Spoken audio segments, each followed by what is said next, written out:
As China blames us, all of our intelligence seems pretty certain that this came from Wuhan.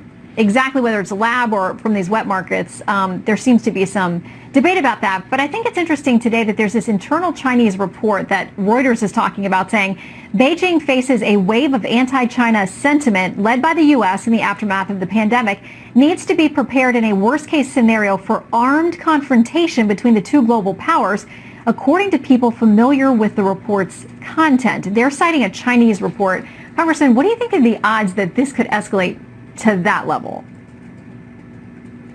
I don't see that escalating to this level now, but I do think, a few other things from that report.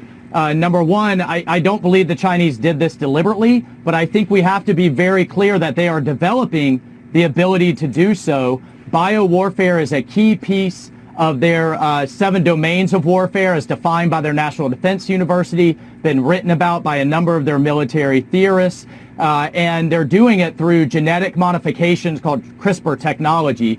That's one of the reasons that the U.S. military doesn't allow its members to participate in sites like 23andMe, Ancestry.com, because they're repeatedly being hacked, as are other places, either through hacking or the Chinese are actually buying up some of these technologies so that they can develop the ability to do offensively what COVID has done. Some of their leaders even call it bloodless warfare. And we need to be on guard, and we need to stop that technology transfer from going to Beijing. It's not just technology transfer. I know that you have also raised very big concerns about this issue of investments that involve military sort of 401k or retirement fund equivalents, and money from that now could potentially be poured into China. Frank Gaffney talking about this. He's former Pentagon official, political commentator. He's quoted as saying this: "This is in microcosm an example of a problem that we've been raising the alarm about, that we are underwriting the threat we are now facing from China." Member of the military yourself, what do you make of this possibility? Well, it's incredible, Shannon. So every military member, including myself as a National Guardsman, contributes to what's called the Thrift Savings Plan, a 401k style plan with hundreds of billions of dollars under management. The board overseeing it has changed their rules so that billions will go to the Beijing Stock Exchange, to companies that are building ships, planes. One just launched 2 nuclear-powered submarines.